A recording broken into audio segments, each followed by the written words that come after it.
The Dewan Rakyat sitting has been postponed by more than 2 months from March 9th to May 18th, according to Dewan Rakyat Speaker Tan Sri Muhammad Arif Mohamed Yusof. This forces former PM Tun Dr. Mahathir Mohamad to wait until May for a confidence vote against current Premier Tan Sri Muhyiddin Yassin, Bloomberg reports. Parliament will be in session from May 18th to June 23rd, with the second sitting delayed to July 2nd, followed by the third sitting that is currently set for September 28th, according to the Speaker's statement. The sitting schedule was determined by Muhyiddin in his capacity as the Prime Minister.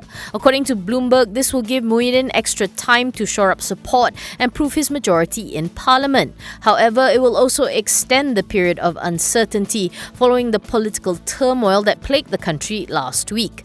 In his maiden speech to the nation, Muhyiddin asked the people to allow him a chance to rule and to give the new administration a little time to set the country's direction.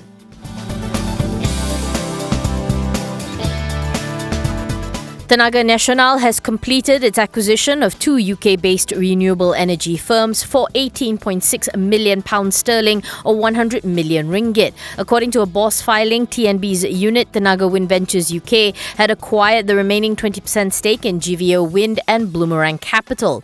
TNB says the combined platform make up the largest feed-in tariff wind portfolio in the UK, comprising 53 operational onshore medium wind turbines with a total combined capacity of 26.1 megawatts. To recap, the national power provider had announced the acquisition back in March 2018 and that it formed part of its 5-year international expansion roadmap. It is also in line with its strategy on RE expansion under its Reimagining Tenaga strategy.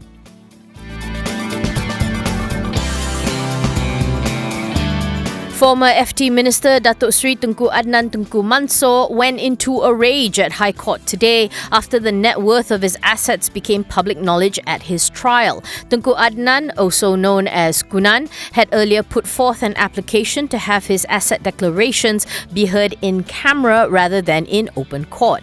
The application was rejected by High Court Judge Mohamed Zaini Mazlan. Tunku Adnan's counsel had made the application to tender 4 documents on his asset declaration, which are deemed sensitive information. The argument was that these 4 documents were important in Tunku Adnan's defense as they would prove that he did not need the purported 2 million ringgit bribe that he is on trial for. It was revealed that in 2016, Tunku Adnan's assets stood at 782 million ringgit. It was while being cross-examined by the prosecution that Tunku Adnan suddenly burst out angrily. Deputy Public Prosecutor Julia Ibrahim had suggested to Tunku Adnan that he was only giving his personal opinion with his previous allegation in his witness statement, which he disagreed with.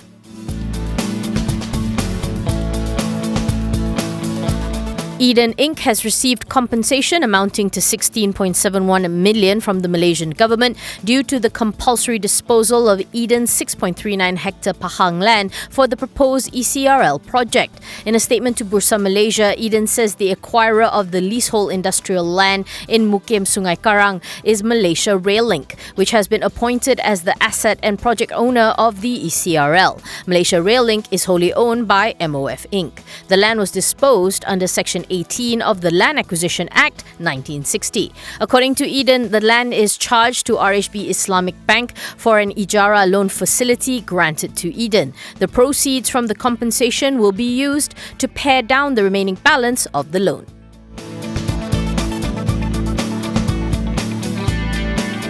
Priceworth International has terminated a sale and purchase agreement to acquire timber extraction and replanting rights on a forest reserve area in Sabah. The termination is with immediate effect and comes after 3.5 years.